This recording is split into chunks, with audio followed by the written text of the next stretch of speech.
ونشهد أن سيدنا ومولانا محمدًا عبده ورسوله.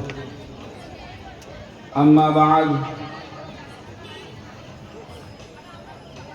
قال تبارك وتعالى في القرآن المجيد والفرقان الحميد: أعوذ بالله من الشيطان الرجيم، بسم الله الرحمن الرحيم. قد أفلح من تزكى وذكر اسم ربه فصلى بل تؤثرون الحياة الدنيا والآخرة خير وأبقى إن هذا لفي الصحف الأولى صحف إبراهيم وموسى. صدق الله العلي العظيم. رب يسر ولا تعسر وتمم بالخير وبك نستعين يا فتاح. ربي زدني علما، ربي زدني علما، ربي زدني علما.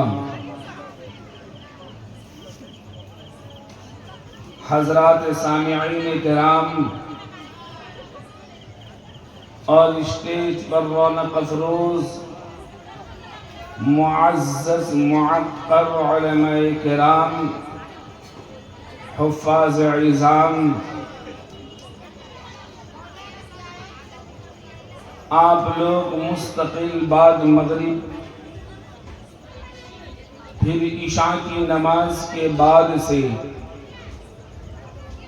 یہ پروگرام باضابطہ طور پر چل رہا ہے اور آپ لوگ سماعت کر رہے ہیں. میرے محترم بزرگوں، نوجوانوں، مجھے یہاں کا کوئی تجربہ نہیں ہے. بنگال کا میرا پہلا سفر اور پہلا سفر آپ کے یہاں ہے. میں یہاں جو دیکھوں گا یہی سوچوں گا کہ پورے بنگال کا یہی حال ہے یا نہیں ہے بھائی؟ جی. بنگال آیا، یہاں کے آب و ہوا کو دیکھا، یہاں کے ماحول کو دیکھا، یہاں پر آپ لوگوں کو دیکھا. پھر جب میں اڈیشہ پہنچوں گا، میرے گھر والے، میرے تعلق والے، میرے رشتہ دار، مدرسے والے کیا پوچھیں گے کہ آپ بنگال گئے تھے، بنگال میں کیا دیکھا؟ تو بتاؤں گا جو دیکھا ہوں کہ میں مجلس میں آیا اور دیکھا کہ یہاں دین کی مجلس سجی ہوئی ہے، لیکن جو سننے والے ہیں ان کا بیٹھنے کا طریقہ ایسا لگ رہا تھا کہ یہ دین کی مجلس نہیں ہے، کہیں قوالی وغیرہ کا مجلس چلا ہوا ہے اور یہ لوگ وہاں بیٹھے ہوئے ہیں. ارے بھائی، دین کی مجلس میں بیٹھے ہو نا. ماشاءاللہ ہماری مائیں اور بہنیں بڑے ادب و احترام کے ساتھ ترتیب سے بیٹھی ہوئی ہیں، لیکن پتہ نہیں پہلے کم عقل. یہ تو بات صحیح ہے کہ عورت کے اندر عقل کم ہوتی ہے، اس کے باوجود وہ لوگ ترتیب کے ساتھ بیٹھے ہوئے ہیں اور مکمل عقل والے پھیلے ہوئے بیٹھے ہوئے ہیں. اس طرف کیوں بیٹھے؟ جو وہاں بیٹھے ان سے گزارش ہے یہاں سامنے آ جاؤ. وقت کم ہے، مجھے جو وقت بتایا گیا ہے وہ 11:30 بجے کا ہے. 11:30 بجے دعا کر کے بات کو ختم کر دوں گا. قریب آ جاؤ، بالکل میرے سامنے آ جاؤ. میں آپ سے بات کرنا چاہتا ہوں، جاننا چاہتا ہوں کہ بنگال کے لوگ کیسے ہیں. بنگال کے لوگ سننے والے ہیں یا یوں ہی بس کان کے مزے کے لیے آتے ہیں؟ آج کل جو پروگرام چلتا ہے وہ اسی طرح ماحول رہتا ہے کہ مقرر صاحب آئے تھے، ان کا خطاب کیسے ہوا، ان کا بیان کرنے کا انداز کیسے تھا، ان کا طرز کیسا تھا، ان کے بولنے میں جوش تھا یا نہیں تھا، یہی دیکھنے کے لیے آتے ہیں. پھر اگر ان سے خدا نخواستہ یہ پوچھ لیا جائے کہ بھائی کل جو پروگرام کیا گیا، کل جو جلسہ کا انعقاد ہوا تھا، اس میں جو مہمان کرام آئے تھے، ان کا جو خطاب ہوا تھا، انہوں نے کیا کہا؟ یہ اللہ کا بندے کو علم نہیں ہے کہ کیا کہا گیا. اس نے تو بیٹھا تھا کہ صرف کان میں سنوں گا اور دوسرے کان سے نکالنا ہے، اور یہ ابھی موسیقی کا مزہ لے رہا تھا، انداز کا مزہ لے رہا تھا، یہ دیکھ رہا تھا کہ ان کو بولنا آتا بھی کہ نہیں ہے. اس نے یہ نہیں دیکھا کہ یہاں بیٹھنے والا، ممبر رسول پر بیٹھنے والا، وہ بات کس کی کر رہا ہے، اور قرآن و حدیث کی بات کر رہا ہے، وہ اللہ اور اس کے رسول کی بات کر رہا ہے. ہم نے اس کی باتوں کو نہیں سنا، اس کے انداز کو دیکھا. اس لیے میرے نبی کا مجلس ہے، ہاں دین کی بات ہوگی نا قرآن اور حدیث کے، اس کے لیے رعایت رکھنی ضروری اور اہم ہے. میں اصل میں اڈیشہ کے مشہور و معروف علاقے سے تعلق رکھتا ہوں. میں سنگڑے کا رہنے والا ہوں. کٹک ضلع میں ایک سنگڑا شہر ہے جہاں پر ایک شیر اڈیشہ پیدا ہوئے جن کا نام ہے حضرت مولانا محمد اسماعیل صاحب کٹکی رحمت اللہ علیہ. معلوم ہے آپ لوگوں کو بہت بڑے عالم گزرے ہیں اور میں اس خاندان سے تعلق رکھنے والا ہوں. تو آپ کو چاہیے کہ وہاں تو باادب ہوتے ہیں. سنگڑے میں چھوٹی چھوٹی مجلس کا انعقاد ہوتا ہے اور لوگ بڑے باادب ہو کر بولنے والا، سننے والا. ہاں یہ مجلس میں پھر اللہ تبارک و تعالی نے مغفرت کا وعدہ کر رکھا ہے کہ جہاں دین کی مجلس ہوتی ہے فرشتے آسمان سے اترتے ہیں، اپنے گھیرے میں لیتے ہیں، اور پھر یہ فرشتے وہ تب تک رہتے ہیں جب تک مجلس کا اختتام نہ ہو جائے، جب تک مجلس ختم نہ ہو جائے. جب مجلس ختم ہو جاتا ہے لوگ اٹھ جاتے ہیں، پھر فرشتے آسمان میں جاتے ہیں.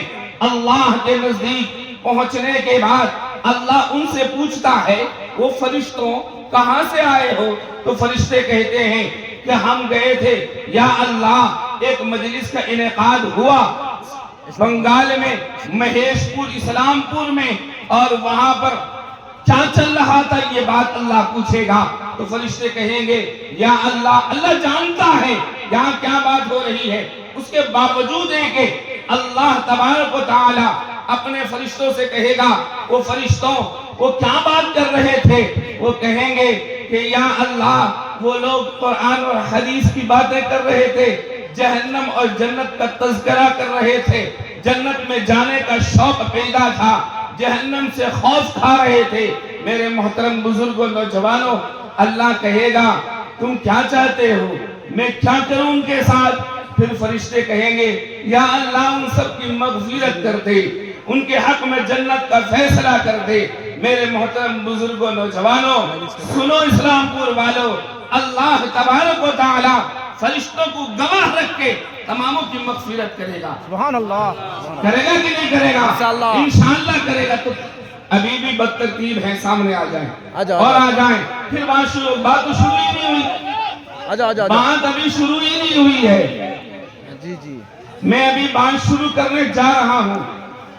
ٹھیک ہے، بالکل خاموشی کے ساتھ، اطمینان کے ساتھ آپ لوگ سنیں گے انشاءاللہ. آ جائے بھائی، خاموشی کے ساتھ آ جائے، سامنے آ کے بیٹھے. نعرہ تکبیر، نعرہ تکبیر. مولانا انجر حسین صاحب، مولانا انجر حسین صاحب، نعرہ تکبیر.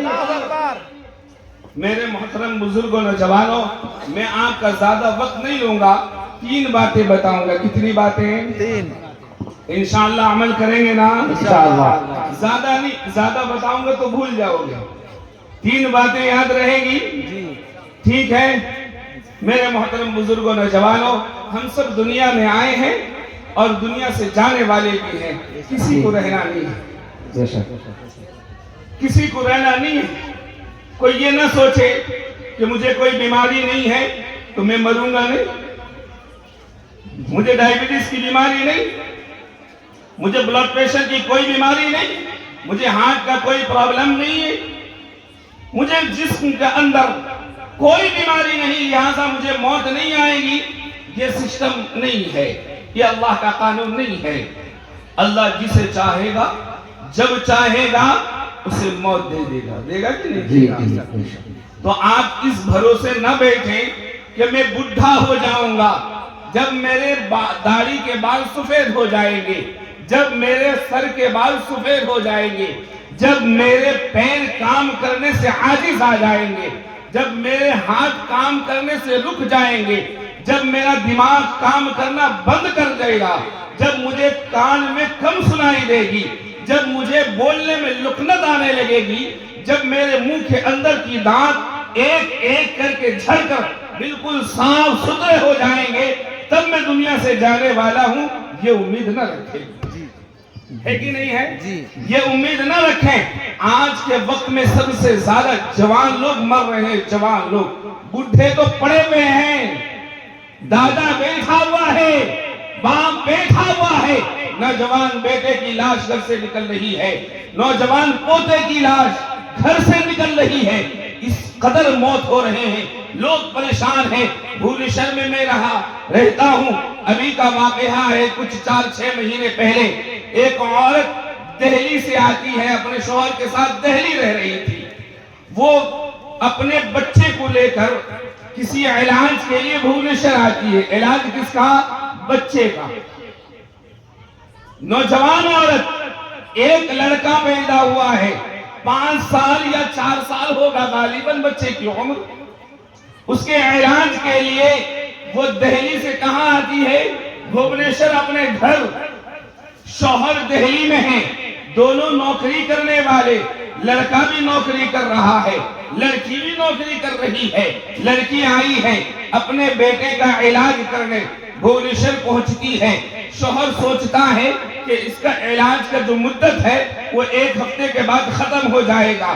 اس نے اپنے آنے کا ٹکٹ بنوایا اور یہاں سے اپنے فیملی کو لے کے جانے کا ریٹرن ٹکٹ بک کرایا۔ بات سمجھ میں آ رہی؟ جی جی کیونکہ عام کا زبان الگ ہے، میرا زبان تھوڑا سا الگ ہے۔ بات سمجھ میں آ گئی نا؟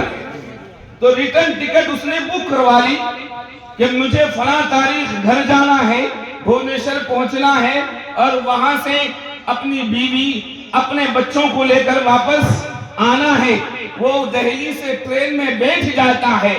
میرے محترم بزرگوں، نوجوانوں، کیونکہ میں اس جنازے میں شریک تھا، میں نے اس بچے کو دیکھا جس کی ماں رخصت ہوئی ہے۔ سنو واقعہ میرے محترم بزرگوں، نوجوانوں، وہ عورت جو اپنے بچے کے علاج کی خاطر آئی ہے، ماں کو کہتی ہے، اماں میرے چھاتی پر درد ہو رہا ہے، کچھ کیجئے نا۔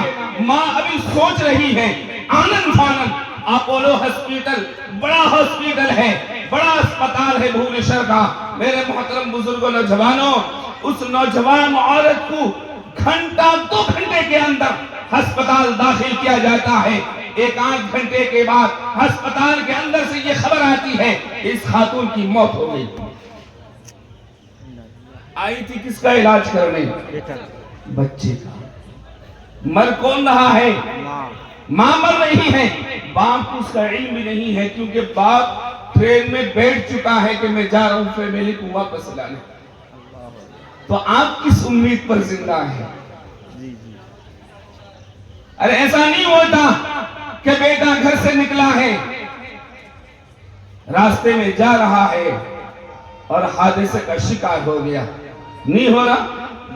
کافی تعداد میں ہو رہا ہے۔ تو نوجوانوں سے درخواست ہے کہ اس امید میں نہ رہیں کہ آپ بڈھے ہوں گے تب جا کر داڑھی چھوڑیں گے، آپ بڈھے ہوں گے تب جا کر نمازی بن جائیں گے، آپ بڈھے ہوں گے جب پیر کام کرنے سے قاصر ہوگا، جب دل جو ہے گناہ کرنے سے رہ جائے گا، جب اب گناہ کرنے کی صلاحیت ختم ہو جائے گی، طاقت ختم ہو جائے گی، تب میں مسجد میں چلا جاؤں گا، اب اللہ اللہ کروں گا، تب میری موت سجدے میں آ جائے گی۔ ایسا نہ سوچیں میرے محترم بزرگوں، نوجوانوں، دنیا کی زندگی بڑی بہترین زندگی ہے، لیکن آنے والی جو زندگی ہے وہ بڑی خطرناک زندگی ہے۔ سانس رکی، دوسری زندگی شروع نہیں ہوتی۔ مرنے کے بعد زندہ ہونا ہے کہ نہیں ہونا ہے؟ قبر میں جانا ہے، حشر میں سب کو کھڑا ہونا ہے اور اللہ تبارک و تعالیٰ کے سامنے ہم سب کو حساب و کتاب دینا ہے کہ نہیں دینا ہے؟ بتاؤ کیا دو گے حساب؟ کچھ لائے ہو؟ ارے کچھ لائے ہو؟ کچھ عمل ہے؟ وہاں مال نہیں چلنے والا. دنیا میں یہ بڑا مالدار تھا, آفس کو جاتا, کھڑا ہوتا, یہ شیٹ ہے, شیٹ آفس میں کھڑا ہوا, مال بھیگا ہے, جلدی سے میرا کام کر. اب آفس کا جو ورکر ہے وہ جلدی سے اس کا کام, صاحب آئے ہیں, مالدار والے ہیں, فوراً کام ہو گیا. غریب بیچارہ لائن لگایا ہوا ہے کہ نہیں میرا کام نہیں بن رہا, لیکن یہ تو مالدار ہے نا, جہاں کھڑا ہوتا فوراً کام ہو جاتا ہے. ہاں بھائی, اللہ کے سامنے یہ مال نہیں چلنے والا, وہاں کیا چلنے والا ہے؟ عمل چلنے والا ہے. کیا لائے ہو یہ بتاؤ. جو احکام میرے اللہ تبارک و تعالی نے محمد الرسول اللہ صلی اللہ علیہ وسلم کے ذریعے ہم تک پہنچایا, کیا ہم اس پر عمل کیے ہیں وہ دیکھا جائے. تو اس کے لیے تیاری کریں گے انشاءاللہ. 3 باتیں کہوں گا, 3 باتیں, اس پر آپ اگر عمل کر لیے تو دنیا بھی کامیاب ہو جائے گا اور آخرت بھی انشاءاللہ. آپ دیکھ کر بولے بھائی ہم عمل کریں گے, بولے نا بھائی انشاءاللہ. چلو شروع کرتے ہیں. حضرت معاذ بن جبل کا واقعہ ہے, ایک جنگ سے واپس ہو رہے ہیں. اس میں ایک باتیں بتاؤں گا, مکمل واقعہ میں ایک بات کو پکڑنا, ٹھیک ہے؟ یاد رکھنا, دوبارہ سے پوچھوں گا, بھولنا نہیں. میں چھوڑنے والا آدمی نہیں ہوں, میں سمجھا کر بولنے والا ہوں. یہ نہیں کہ آنکھ کے سامنے آیا اور بک کر کے گھنٹہ بھر کھا لیا اور بعد میں اگر آپ سے پوچھ لیا گیا کہ کیا بولا تو سمجھ میں کچھ ایسا نہیں ہے. یاد رکھنا انشاءاللہ. میرے محترم بزرگوں, نوجوانوں, معاذ بن جبل ایک جنگ سے واپس ہو رہے ہیں. صبح کا وقت ہے.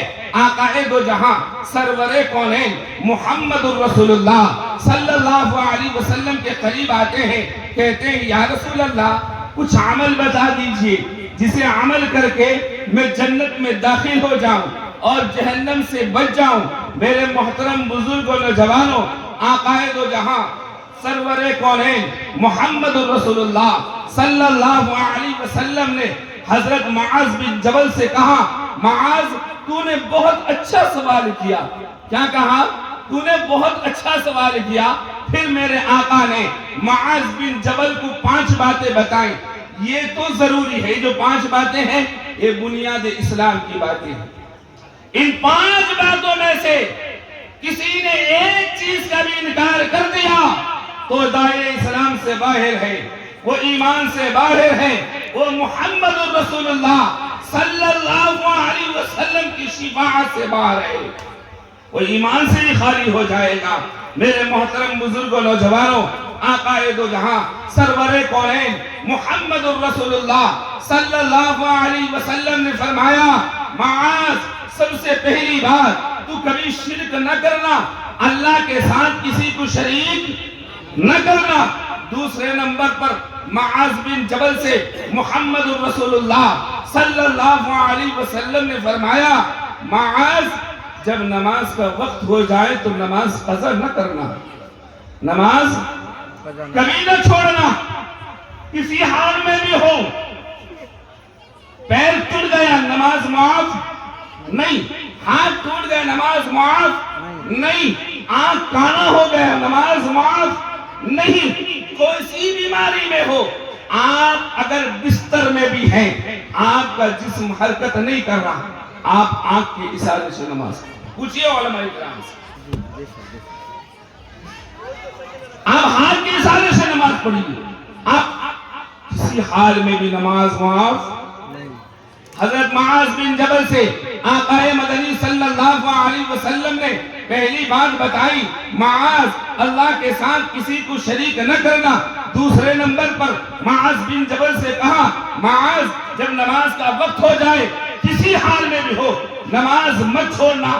تیسری بات, آقا دو جہاں سرور کونین محمد الرسول اللہ صلی اللہ علیہ وسلم نے ارشاد فرمایا, معاذ جب رمضان المبارک کا بابرکت مہینہ تجھے میسر آ جائے, تجھے مل جائے, نصیب ہو جائے تو اس کے روزے رکھنا, کبھی نہ چھوڑنا.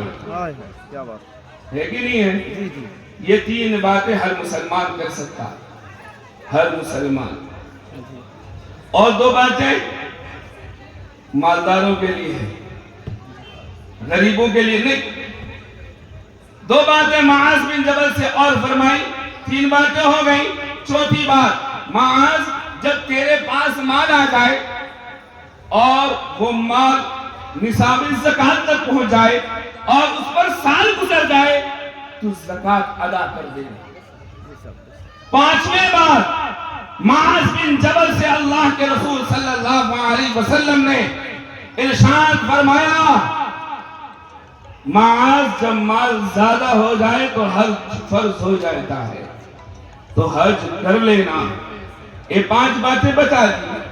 پھر میرے اور آپ کے آقا حضور سید کونین محمد الرسول اللہ صلی اللہ علیہ وسلم نے ارشاد فرمایا، معاذ اور چار باتیں بتاؤ. یہ تو فرض ہے، اس میں کوئی گنجائش نہیں، ایک بھی انکار اسلام سے باہر. اور چار باتیں جو تجھے جنت تک پہنچا سکے. اس میں سے پہلی بات، آپ کو غور کرنا ہے، آخری بات. یہ چار باتیں بہت اہم ہیں جو میں بتا رہا ہوں. یہ میرے آقا نے معاذ بن جبل سے کہا ہے، اور یہ صرف معاذ بن جبل کے لیے نہیں، آنے والے قیامت تک پورے امتی میں جو بھی ان پر عمل کرے گا اللہ تبارک و تعالی کل قیامت کے دن اسے جنت میں داخل کرے گا. سبحان اللہ سبحان اللہ. میرے محترم بزرگوں نوجوانوں، معاذ بن جبل سے اللہ کے رسول صلی اللہ علیہ وسلم نے ارشاد فرمایا، معاذ نماز تو پڑھنی ہے، نماز تو پڑھنی ہے. جب آدھی رات گزر جائے، جب دنیا والے سو رہے ہوں، آرام کر رہے ہوں، نیند کی مزے لے رہے ہوں، ہاں تو اپنے بستر سے اٹھ جانا اور 2 رکعت 4 رکعت 6 رکعت جتنا تجھ سے ہو سکے تہجد کی نماز ادا کرنا. کیا بات. اور معاذ تو اس میں جو دعا مانگے گا اللہ تبارک و تعالی تجھے عنایت کرے گا. سبحان اللہ. کریں گے نا عمل انشاءاللہ. دوسرے نمبر پر آقا نامدار آمنہ کے لال حضور صلی اللہ علیہ وسلم نے ارشاد فرمایا، معاذ رمضان کے روزے فرض ہیں، وہ تو رکھنے ہی رکھنے ہیں. آج دنیا میں دیکھو، جدھر دیکھو بہانے بنا بنا کر روزے چھوڑتے، بہانے بنا بنا کر فرض دو. افسوس کی بات، اسی سال رمضان میں میں اپنی مسجد میں بیان کر رہا تھا. بیان کے بعد میرے ایک تعلق کے آدمی سے ملاقات ہو گئی. میں نے ان سے پوچھا کہ رمضان کیسے گزر رہا ہے، روزے چل رہے ہیں؟ کہتے ہیں مولوی صاحب کام کا پریشر بہت ہے، صبح سے آنا پڑتا ہے اور کام کر کے واپس ہونا 7 بجے پڑتا ہے، لہٰذا روزہ نہیں رکھ پاتا. میں بولا یہ بہانہ میرے رب کے سامنے نہیں چلنے والا. چلے گا؟ نہیں چلنے والا. بہانہ بازی نہیں. آنکھ بند ہو گئی، روح پرواز کر گئی. بہانہ اب نہیں. دنیا والوں کے سامنے بہانہ تو چلے گا، اللہ کے سامنے بہانہ نہیں. میرے محترم بزرگوں نوجوانوں، وقت کم ہے، بات کو مختصر کروں گا. میرے محترم بزرگوں نوجوانوں، اللہ کے رسول حضور سید کونین محمد الرسول اللہ صلی اللہ علیہ وسلم نے معاذ بن جبل سے کہا، معاذ رمضان کے روزے فرض ہیں، اسے رکھنا ہے، لیکن پورے سال کے اندر نفل روزے بھی رکھ لیا کر، یہ تجھے جہنم سے بچا دیں گے. کیا کہا؟ یہ تجھے جہنم سے بچا لیں گے. میرے آقا، آپ کے آقا حضور صلی اللہ علیہ وسلم نے تیسرے نمبر پر معاذ بن جبل سے کہا، معاذ زکات فرض ہے، نصاب پورے ہونے پر زکات فرض ہے، زکات کے علاوہ بھی کچھ مال نکال لیا کر، یہ تجھے مصیبت آفات بلیات سے بچا لیں گے. بے شک بے شک. بات سمجھ میں آ رہی ہے؟ جی. اللہ کے رسول نے فرمایا وہ صدقات ہیں، وہ تجھے مصیبت سے بچائیں گے. پھر چوتھی بات اللہ کے رسول نے فرمایا کہ جہاد سب سے اونچا عمل ہے۔ یہ الگ 4 باتیں ہو گئی۔ میرے آقا معاذ بن جبل کو سمجھا رہے ہیں۔ معاذ بن جبل کو چھوٹا بچہ نہیں ہے، وہ صحابی رسول ہے، بڑا صحابیوں میں سے نام ہے۔ ان کو جب یمن اللہ کے رسول نے رخصت فرمایا، معاذ جب رخصت ہو رہے تھے یمن کے لیے، تو میرے آقا کے آنکھوں سے آنسو جاری ہو گئے۔ معلوم ہے کیوں؟ میرے آقا نے فرمایا معاذ جب تو دوبارہ سے مدینہ آئے گا نا، میں دنیا میں نہیں رہوں گا۔ میں معاذ بن جبل پھوٹ پھوٹ کر رونے لگے۔ میرے آقا کو بھی آنکھ میں آنسو جو برداشت نہیں ہو سکے، میرے آقا بھی رو پڑے۔ معاذ کوئی چھوٹا صحابی نہیں، معاذ بن جبل کو اول 5 باتیں بتائیں۔ اللہ کے ساتھ کسی کو شریک نہ کرنا، نماز پڑھ لینا، روزہ رکھ لینا، مال آ جائے زکوٰۃ ادا کر لینا، مال آ جائے حج کر لینا، یہ 5 باتیں بیان کر دی۔ پھر 4 باتیں کی ہیں اللہ کے رسول نے معاذ بن جبل سے۔ معاذ نماز، فرض نماز کے علاوہ کچھ نفلی پڑھنی ہے جسے تہجد کہا جاتا ہے۔ دوسرے نمبر پر رمضان کے علاوہ کچھ نفلی روزے بھی رکھنے ہیں۔ نمبر 3 پر اللہ کے رسول نے فرمایا زکوٰۃ کے علاوہ کچھ صدقات بھی نکالنے ہیں۔ چوتھے نمبر پر جہاد سب سے بڑا عمل ہے۔ یہ باتیں کہنے کے بعد اب سنو میرے نبی نے کیا کہا معاذ بن جبل سے۔ میرے نبی نے کہا معاذ، ایک جتنی باتیں میں نے تجھے بتائی نا، وہ تمام باتوں کا سردار کو بتاؤں سب سے اونچا چیز جو تجھے تمام اعمال میں آسانی پیدا کرے گا۔ پھر میرے آقا معاذ بن جبل کو چھوٹے بچے کے جیسے سمجھا کر کہہ رہے، بتا کے نہیں، دکھا کر کہہ رہے۔ معاذ زبان میں ہاتھ رکھا اور فرمایا معاذ اس پر قابو کر۔ بات سمجھ میں آئی؟ جی جی۔ یہ 5 باتیں الگ، 4 باتیں الگ، جو 3 باتیں میں بتانے والا ہوں اس میں سے پہلی بات زبان کی حفاظت ہے۔ کیا باتیں ہیں؟ زبان کی حفاظت۔ رمضان میں مسلمان کھلے عام جھوٹ بولتا ہے، اور میرے آقا کا فرمان ہے کہ میرا امتی سب کر سکتا ہے، دھوکہ نہیں دے سکتا، جھوٹ نہیں بول سکتا، اور مسلمان سب سے زیادہ جھوٹ بولتا ہے۔ اور یہاں تک آتا ہے کتابوں میں، ہمارے علماء کرام لکھتے ہیں کہ روزے کی حالت میں جھوٹ بولنے سے روزہ ٹوٹ جاتا ہے۔ معلوم ہے؟ دھڑلے سے جھوٹ بولا جاتا ہے، دھڑلے سے چغلیاں کی جاتی ہیں، غیبت کی جاتی ہیں۔ چغلیاں پہلے عورتوں میں مشہور ہوا کرتی تھی، میں کہتا ہوں عورتیں ماشاءاللہ چغلی کرنے میں نمبر 1 تھی، ان سے اچھی چغلی کوئی نہیں کر سکتا۔ لیکن افسوس آج وہ دوسرے نمبر پہ، مرد پہلے نمبر پر پہنچ چکے۔ مردوں کے پاس اب کام نہیں، دوسرے کی غیبت، دوسروں کی چغلی۔ داڑھی رکھنے والے، نماز کے پابند، وہ بھی چغلی کرنے میں لگے، غیبت کرنے میں لوگ تہمت لگانے میں لگے ہوئے ہیں۔ او میرے محترم بزرگوں، نوجوانوں، اپنی زبان کی حفاظت کر لو۔ کئی روایت ایسے ہیں جس میں میرے آقا نے زبان کی حفاظت کی بات کہی ہے۔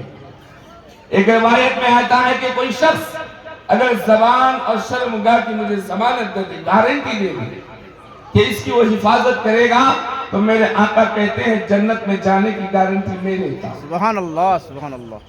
کریں گے نا انشاءاللہ؟ زبان کی حفاظت کریں گے۔ زبان کی وجہ سے آج ساس بہو میں لڑائی چل رہی ہے، سسر بہو میں لڑائی چل رہی ہے، بیٹے باپ میں لڑائی چل رہی ہے۔ آج کل بچے باپ کو بھی زبان چلاتے ہیں، گالیاں دے دیتے ہیں، ادب نہیں کرتے۔ او میرے بھائی، زبان کی حفاظت کرو، اسے ادب کے دائرے کے اندر رکھ کر چلو، ورنہ کل قیامت کے دن زبان کی وجہ سے آپ گھسیٹ کر جہنم میں پھینک دیے جاؤ۔ جب میدان حشر میں نام اعمال تولا جائے گا، آپ کے نماز بھی ہوں گے، آپ کے صدقات بھی ہوں گے، آپ کے روزے بھی ہوں گے، آپ کے دیگر نیک اعمال بھی ہوں گے، لیکن اس پلڑے کے اندر ایک عمل ایسا ہے جو سب سے زیادہ وزنی ہے، وہ کیا معلوم ہے؟ اخلاق ہے، اخلاق، اور اخلاق کی 90% کا معاملہ زبان سے جڑا ہوا ہے۔ زبانی خراب ہے، بات کرنے کی تمیز نہیں ہے، نہ بڑوں سے بات کرنے کا طریقہ معلوم ہے، نہ چھوٹوں پر شفقت کرنے کا طریقہ معلوم ہے۔ افسوس ہے بھائی۔ جی بے شک بے شک۔ بات سمجھ میں آئی؟ پہلی بات، میری بات سمجھ میں آ رہی ہے؟ سو رہے ہو؟ بات سمجھ میں آ رہی؟ پہلی بات کیا ہو گئی؟ زبان کی حفاظت کریں گے انشاءاللہ، اسے چغلی سے بچائیں گے، اسے غیبت سے بچائیں گے، اسے جھوٹ سے بچائیں گے، اسے وعدہ خلافی سے بچائیں گے۔ زبان سے ہی وعدہ خلافی کرتے نا؟ ہاں بھائی، جھوٹ کیسے؟ اب اسلام پور میں کھڑا ہوا ہے، فون آیا، میں کھڑگپور میں ہوں، نہیں ہوتا؟ فون بآسانی کر دیے جھوٹ بولنے کا طریقہ، اس سے بچیں۔ دوسرا عمل، میرے محترم بزرگوں نوجوانوں، آپ کے اور میرے آقا حضور سید کونین محمد الرسول اللہ صلی اللہ علیہ وسلم تشریف فرما ہے، مسجد نبوی ہے، صحابہ بیٹھے ہوئے ہیں۔ ابھی میرے آقا کہتے ہیں وہ صحابہ دیکھو اس راستے سے ایک جنتی آنے والا ہے، کیا کہتے ہیں؟ اس راستے سے ایک جنتی داخل ہونے والا ہے۔ صحابہ دیکھنے لگتے ہیں، کچھ دیر کے بعد دروازہ کھلتا ہے، ایک صحابی رسول انصاری صحابی ہے، ہاتھ میں جوتا ہے، داڑھی میں وضو کا پانی ہے، اور اندر داخل ہوئے۔ ٹھیک ہے، دوسرے دن اللہ کے رسول اسی طرح مجلس سجی ہوئی ہے، میرے آقا بیٹھے ہوئے ہیں، آقا نامدار حضور صلی اللہ علیہ وسلم نے ارشاد فرمایا، او میرے صحابہ دیکھو نا، اس دروازے کے اندر سے ابھی ایک جنتی شخص آئے ہیں۔ صحابہ منتظر دیکھنے کے لیے بیٹھے ہیں، آج کون آ رہا؟ کل تو وہ انصاری صحابی آئے تھے۔ صحابہ دیکھتے ہیں، کچھ دیر کے بعد وہی صحابی اسی طرح ہاتھ میں جوتے، داڑھی میں وضو کا پانی آئے اور مجلس میں بیٹھ گئے۔ تیسرے روز پھر میرے آقا، آپ کے آقا، آمنہ کے لال محمد الرسول اللہ صلی اللہ علیہ وسلم صحابہ سے کہتے ہیں، وہ صحابہ دیکھو ابھی اس دروازے سے جنتی شخص داخل ہوگا، اور صحابہ دیکھتے ہیں کہ اس دروازے سے ایک شخص داخل ہوتا ہے، وہی شخص جو پچھلے 2 دن سے داخل ہو۔ سبحان اللہ سبحان اللہ، بے شک۔ ہاتھ میں چپل، داڑھی میں وضو کا پانی، جیسا بھی وضو کر کے آئے، مجلس میں بیٹھ گئے۔ اس مجلس کے اندر ایک صحابی رسول ہے جن کا نام ہے عبداللہ بن عمرو بن عاص۔ غور سے سننا، بات کو سمجھنا۔ عبداللہ بن عمرو بن عاص بیٹھے ہوئے ہیں۔ اب بتاؤ عبداللہ بن عمرو بن عاص کی خاصیت کیا ہے؟ دن بھر روزہ، رات بھر نفلیں، اللہ کی عبادت، اور ایک دن میں ایک قرآن مکمل پڑھ لیا کرتے ہیں۔ سبحان اللہ سبحان اللہ۔ اب وہ پریشانی میں ہے کہ یہ کیا عمل کرتے ہیں جس کو اللہ کے رسول نے 3 دن جنت کی بشارت دی۔ بات سمجھ میں آئی؟ جی جی رہتے نا؟ ابھی ایک کلاس میں آپ چلے جائیں، ایک کلاس ہے، ماسٹر آیا، کھڑا ہوا، اعلان کیا کہ آج دیکھو ٹاپر یہاں سے اندر آنے والا ہے۔ اب جو اس کلاس کے اندر جو سب سے اچھا پڑھنے والا ہوگا وہ کہے گا اچھا ٹاپر، اچھا تو میں پڑھتا ہوں،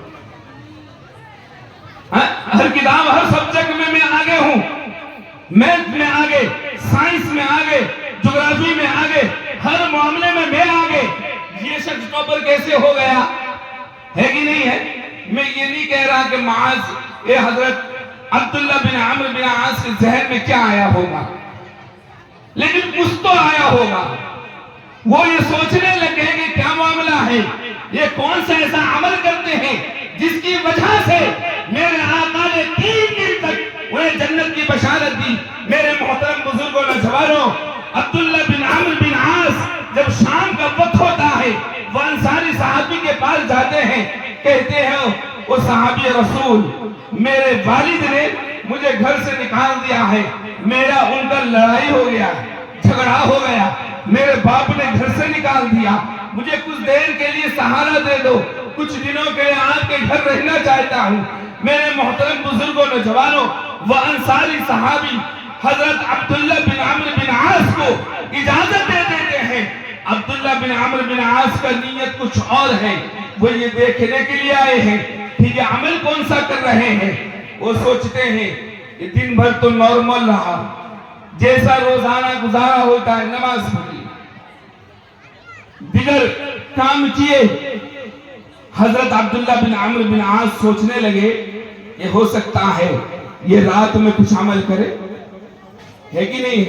کچھ چھپ کر عمل کر لیتے ہوں گے، یہ مجھے معلوم نہیں۔ عبداللہ بن عمرو بن عاص بستر میں لیٹ گئے اور چادر ڈھانپ لی اور چپکے سے دیکھنے لگے کہ یہ انصاری صحابی کرتے کیا ہے، رات بھر کون سی عبادت کرتے ہیں، کیسی نمازیں پڑھتے ہیں، اللہ سے کیا مانگتے ہیں جس کی وجہ سے انہیں جنت کی بشارت مل گئی۔ میرے محترم بزرگوں نوجوانوں سنو، وہ انصاری صحابی آتے ہیں، بستر میں آرام کرتے ہیں، اللہم بسمکا اموت و احیا کہہ کر سو جاتے ہیں۔ صبح اذان ہوتی ہے، صبح کے لیے اٹھتے ہیں۔ میرے محترم بزرگوں نوجوانوں، حضرت عبداللہ بن عمرو بن عاص یہ سوچ میں ہوتے ہیں کہ ہو سکتا ہے میرے آنے کی وجہ سے یا آج کوئی عبادت نہ کر رہے ہوں، کل دیکھتا ہوں کیا معاملہ ہوتا ہے۔ دوسرے روز بھی رک گئے، دوسرے روز یہی ہوا، یہ عبداللہ بن عمرو بن عاص جو ہے چادر میں چھپ کر دیکھ رہے ہیں، وہ صحابی آتے ہیں، بستر میں آتے ہیں، اللہم بسمک اموت و احیا، پھر صبح کی اذان۔ دو روز گزر گیا، تیسرا روز حضرت عبداللہ بن عمرو بن عاص سوچتے کہ آج لاسٹ دیکھ لیتے ہیں۔ تیسرے دن بھی یہی عمل، یہ دیکھ رہے ہیں، انتظار میں ہیں کہ یہ کوئی عبادت کریں، لیکن وہ انصاری صحابی کوئی عبادت نہیں کیے۔ آئے بستر میں، اللہم بسمک اموت و احیا، صبح کی اذان ہوئی اور وہ بستر سے اٹھے۔ حضرت عبداللہ بن عمرو بن عاص ان سے کہنے لگے، وہ انصاری صحابی میرے باپ سے میری کوئی لڑائی نہیں ہوئی ہے، کوئی جھگڑا نہیں ہوا ہے۔ وہ صحابی پوچھتے ہیں کیا معاملہ ہے، جب کوئی جھگڑا نہیں تو پھر یہ بہانہ کیوں؟ تو پھر سارا واقعہ سنایا کہ ہم اللہ کے رسول کے مجلس میں تھے، اللہ کے رسول نے فرمایا کہ جنتی داخل ہونے والا ہے، پہلے روز تم داخل ہوئے، دوسرے روز تم داخل ہوئے، تیسرے روز تم داخل ہوئے۔ میں پریشانی میں آ گیا کہ یہ کون سا عمل کرتے ہیں، مجھے دیکھنا ہے۔ وہ انصاری صحابی کہتے ہیں جو تم نے دیکھا وہی عمل ہے، اس کے علاوہ کوئی عمل نہیں ہے۔ اب عبداللہ بن عمرو بن عاص واپس ہو گئے، جا رہے ہیں، وہ صحابی کہتے ہیں عبداللہ سنو نا، ایک عمل ہے، بتاؤ، آپ بھی عمل کریں گے نا انشاءاللہ؟ انشاءاللہ۔ ہاں، وہ عمل کر کے جنت کی بشارت لے گئے، لیے کہ نہیں لیے؟ جی اللہ کے رسول نے جنت کی بشارت دی، جی اور وہ عمل صرف ان کے لیے تو خاص نہیں، جی نہیں، سبھی کے لیے ہے۔ جی عمل کریں نا، ہاتھ اٹھاؤ، پھر عمل بتاؤں۔ ہاں انشاءاللہ۔ میرے محترم بزرگوں نوجوانوں، وہ انصاری صحابی حضرت عبداللہ بن عمرو بن عاص سے کہتے ہیں کہ عبداللہ، روزانہ میں جب سونے کے لیے بستر پر آتا ہوں تو سب سے پہلے میں اپنے دل کے اندر جھانک کر دیکھتا ہوں کہ اس کے اندر کسی کے لیے کوئی حسد تو نہیں ہے، کسی کے لیے کوئی کینہ تو نہیں ہے، کسی کے لیے بغض تو نہیں ہے، کسی کے لیے کوئی دشمنی تو نہیں ہے۔ جب رہتی ہے میں اسے پہلے صاف کرتا ہوں، سب کو معاف کرتا ہوں، اس کے بعد میں آرام کے لیے لیٹتا ہوں۔ حضرت عبداللہ بن عمرو بن عاص کہتے ہیں ہاں، اس وجہ سے اللہ تبارک و تعالیٰ نے اللہ کے رسول کے ذریعے آپ کو جنت کی بشارت۔ سبحان اللہ سبحان اللہ۔ 11 ساڑھے 11 بات بجے سمجھ میں آ گئی؟ دو باتیں، تو مجھے سب سے کوئی سارے کر دو۔ یہ تو 2 ہی بات میں وقت ختم ہو گئی. 11:30 کوئی اسودہ ہوا نہیں تو؟ وقت دی. کوئی اسودہ ہوا نہیں تو؟ نہیں وقت آپ لوگ ناراض ہو جائیں گے. ہاں بیٹھا ہے ہرگز نہیں. 15 منٹ اور. اب بتائیے. بتا دوں جو ضروری ہے جی مزہ آ رہا ہے شاید. جی جی صرف مزہ کے لیے نہیں سننا. جی مزے کے لیے سن رہے ہو. کام کرنا ہے. عمل کریں گے نا انشاءاللہ. انشاءاللہ. پکا. پکا. ہاتھ اٹھا کے بولو نا پھر. انشاءاللہ. پہلی بات کیا ہو گئی زبان کی.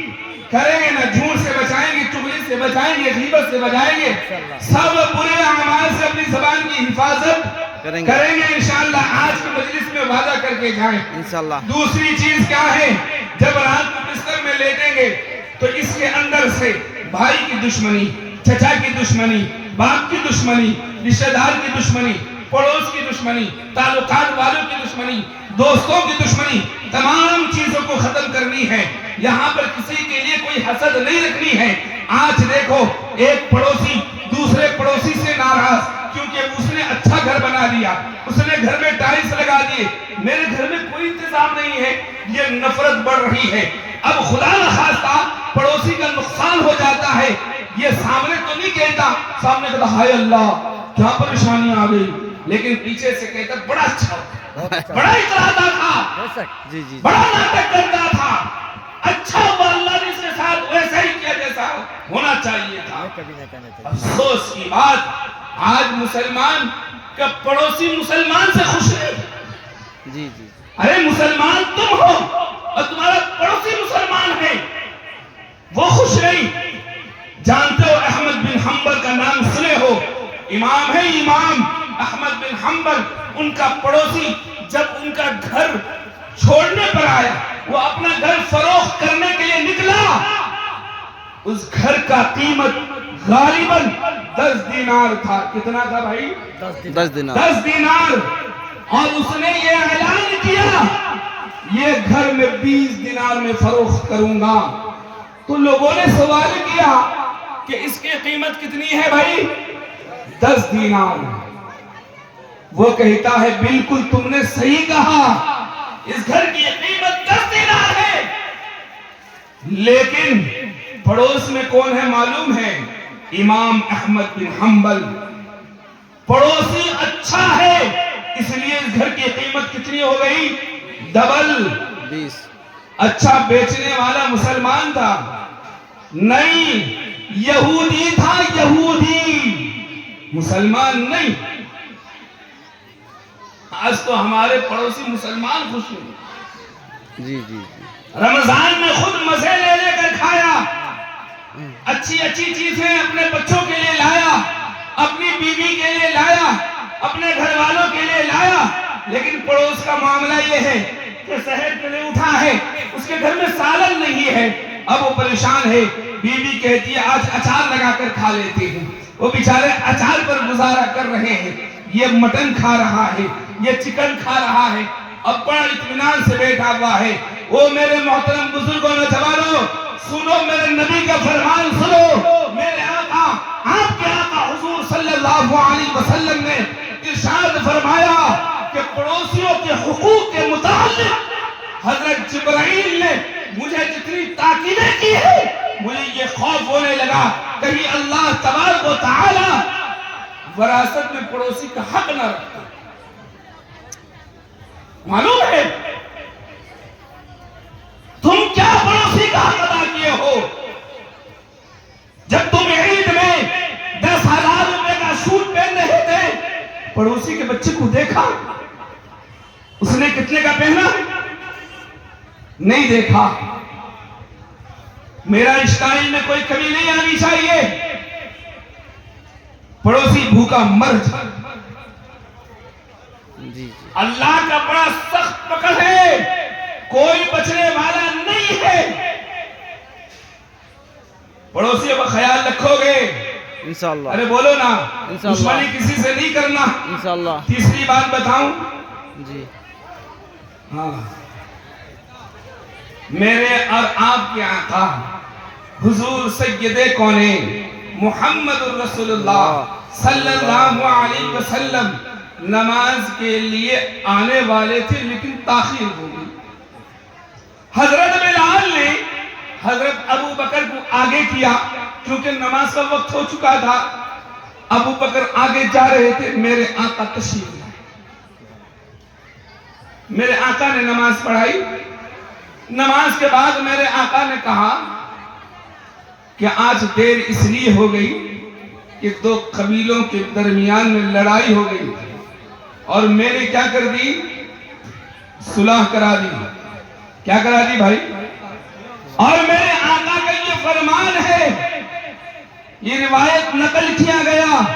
میرے آقا نے کہا 1000 رکعت نفل ایک طرف, 1000 نفل روزے ایک طرف, 1000 صدقات ایک طرف. دو لوگوں کے درمیان میں کوئی صلح کرا دے, لڑائی کو ختم کرا دے, وہ ایک طرف. اللہ اکبر, اللہ اکبر. بات سمجھ میں سبحان آئی؟ اللہ, سبحان اللہ. کسی کی لڑائی ہے, بہت اچھا, بہت دشمنی ہے, بہت اسے ملا لو. آج تو معاملہ الگ ہے. آج دشمن کا دشمن فائدہ اٹھاتا ہے. جی جی. کہتا معلوم ہے تیرے متعلق اس نے کیا کہا, اس کی برائی کرتا ہے. پھر جب اس کے پاس جاتا ہے پھر اس کے بعد اس کی برائی کرتا ہے. اب دشمنی بڑھانے میں لوگ لگے ہوئے. ان کو معلوم ہے جب تم ٹوٹ جاؤ گے تو مضبوط نہیں ہوگے, جب جھٹ جاؤ گے تو کیا ہو جاؤ گے بھائی؟ مضبوط ہو جاؤ گا. مضبوط ہو جاؤ گے. آج کوئی کسی کا حق ادا کرنے کو تیار نہیں ہے. دشمنی چل رہی ہے. چچا بھتیجے کی لڑائی نہیں ہوتی, پڑوسی کی لڑائی چل رہی ہے, بھائی بہن کی لڑائی چل رہی ہے. ملانا کوئی نہیں چاہتا. جی جی. بہن کا حق مار کے بھائی کھا رہے ہیں. ان کو معلوم ہے بہن کے ساتھ تعلق اچھا ہوگا تو وراثت میں حصہ مانگے گی. جی. ارے ہے گی نہیں. باپ سے الگ کر رہے ہیں بچوں کو, بہن کو تھوڑا سا نفرت, بھائی اپنے کو پیارا بنا رہا ہے ماں باپ کے سامنے. معلوم ہے میرے آقا, آپ کے آقا حضور سید کونین محمد الرسول اللہ صلی اللہ علیہ وسلم کا ایک واقعہ سناتا ہوں. جن کے گھر میں لڑکی پیدا ہونے کے بعد دل میں آہ آ جاتی ہے کہ اب کیا ہوگا, بیٹی پیدا ہوگی, پریشانی آ جاتی ہے کہ اب میرے زندگی میں اسٹرگل زیادہ ہو گیا, کام زیادہ کرنا پڑے گا, ٹینشن میں آ جاتا ہے. او نوجوانوں سنو, اگر تمہارے گھر بیٹی پیدا ہوئی ہے تو وہ رحمت ہے, رحمت. یہ بیٹا سہارا زیادہ نہیں دے گا جتنا بیٹی سہارا دے گی. میرے اور آپ کے آقا محمد رسول اللہ صلی اللہ علیہ وسلم تشریف فرما ہے. ہاں دروازے کے اندر دیکھتے ہیں فاطمۃ الزہرا, ہاں لاڈلی بیٹی. کون ہے بھائی؟ لاڈلی بیٹی. گھر کے اندر داخل ہوئی. میرے آقا جب بھی فاطمہ آتی میرے آقا استقبال کے لیے کھڑے ہو جاتے. کیا کرتے بھائی؟ ادب کے لیے. بیٹی کی محبت میں میری لاڈلی آئی ہے. میرے آقا کہتے ہیں لاڈلی کس لیے آئی ہو, فاطمہ کس لیے آئی ہو؟ فاطمہ کیا کہتی ہے معلوم ہے, میرے ابا آج بہت دنوں کے بعد علی کہیں سے آٹا لائے. کیا لائے بھائی؟ آٹا. آٹا لائے. اس آٹے سے کچھ روٹیاں بنی اور روٹیاں ایک ایک کر کے تقسیم کی گئی. میرے حصے میں بھی ایک روٹی آئی. ہاں بھائی, فاطمہ کہتی ہیں جب میں نے روٹی توڑ کر اپنے زبان میں ڈالا اور وہ لقمہ میرے حلق سے اترا تو مجھے خیال آیا میرے والد میرے ابا حضور کچھ کھائے کہ نہیں کھائے. میں وہ آدھی روٹی اپنے کپڑے میں باندھ کر دوڑی چلی آئی, یا رسول اللہ آپ کچھ کھائے ہو کہ نہیں ہے. اب بیٹی اپنے ہاتھ سے توڑ کے میرے آقا کو کھلا رہی ہے اور میرے آقا وہ لقمہ ہاں حلق سے اتارا. میرے آقا نے کہا کہ فاطمہ آج تیسرا روز ہے تیرے باپ نے ایک لقمہ نہیں کھایا. اللہ اکبر, اللہ اکبر. کون خیال رکھ رہی ہے؟ کون ہے بھائی؟ بیٹی ہے. بیٹی ہے. میرے آقا نے کتنی محبت کی معلوم ہے. میرے آقا کی بڑی بیٹی زینب حمل کو ستایا گیا، حمل کی حالت میں سفر کر رہی ہے، ان کی اونٹ کو تکلیف دی گئی، اونٹ سے گر گئے، سواری سے گر گئی، حمل کی حالت کی وجہ سے بچہ نقصان ہو گیا۔ پوچھو حمل والی عورت سے، جب پیٹ کے اندر بچہ مر جائے تو کیا تکلیف ہوتی ہے؟ حضرت زینب نے وہ تکلیف برداشت کی۔ میرے آقا ہمیشہ کہتے صحابہ کے درمیان میں، میری بڑی بیٹی زینب نے بہت تکلیف اٹھایا اور میرے آقا کے حیات میں زینب کا انتقال ہوا ہے۔ ایک جنگ میں جا رہے ہیں، حضرت عثمان سے کہتے ہیں زینب بیمار ہے، عثمان یا تو جنگ میں شریک ہو جا یا مجھے جنگ میں جانے دے، دونوں جنگ میں نہیں جا سکتے کیونکہ میری لاڈلی بیمار ہے۔ بات سمجھ میں آ رہی؟ آج بیٹیوں کو باپ سے الگ کیا جا رہا ہے، ماں باپ دکھی ہو رہے، بچی پیدا ہو گئی۔ معلوم ہے حجاج بن یوسف بڑا ظالم آدمی، ظالم، اس نے اپنی زندگی میں 1,20,000 بے قصور لوگوں کو قتل کیا۔ بات نہ کرو، بات ختم کر دوں گا اسی پر۔ جی جی یہ واقعہ کے بعد بات ختم۔ جی جی حجاج بن یوسف 1,20,000 بے قصور لوگوں کو قتل کیا، 1,20,000۔ جب وہ مرا، اس کے قید سے 20,000 بے قصور لوگ قید تھے جنہیں آزاد کیا گیا۔ معلوم ہے اس کے سامنے ایک عورت کو پیش کیا گیا اور اس کے ساتھ 3 مرد بھی لائے گئے، جس میں سے اس کا بیٹا تھا، اس کا شوہر تھا اور اس کا بھائی تھا۔ 3 مرد اس عورت کے ساتھ لایا گیا اور اس عورت سے حجاج بن یوسف کہتا ہے، کہتا بتا یہ 3 میں سے 2 کو مارنا ہے، کن کن کو مارنا؟ مارنا تو 2 کو ہے اور طے ہے، اب تجھے یہ فیصلہ کرنا ہے کہ شوہر کو مارنا ہے، بیٹے کو مارنا ہے، بھائی کو مارنا ہے، تینوں میں سے کسی 2 کا نام بتا جنہیں قتل کرنی ہے۔ حجاج بن یوسف کے سامنے وہ عورت کہتی ہے، کام کر میرے بیٹے کو مار دے۔ ہاں بھائی، لختے جگر، دل کا ٹکڑا، جب یہ پیدا ہوا ماں نے اپنی نیند حرام ڈالی، اپنے گیلے جگہ میں سو کر بچے کو سوکھے جگہ پر سلایا، رات کو جاگ کر بچے کی نیند کی پرواہ کی۔ بچہ بیمار ہوا تو ماں اپنا کھانا چھوڑ دی۔ آج وہ ماں کہہ رہی ہے،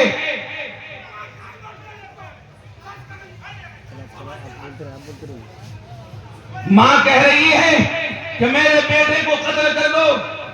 کیا کہہ رہی ہے بھائی؟ میرے بیٹے کو قتل کر دو۔ حضرت دعا کر دیجئے، دعا کر دیجئے، دعا کر دیجئے، نہیں بس چھوڑ دیجئے، وہیں پر دعا کر دیجئے، دعا کر دیجئے۔ یہ لوگ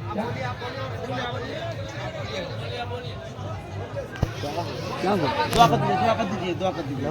10 روپے 10 روپے بولو گے؟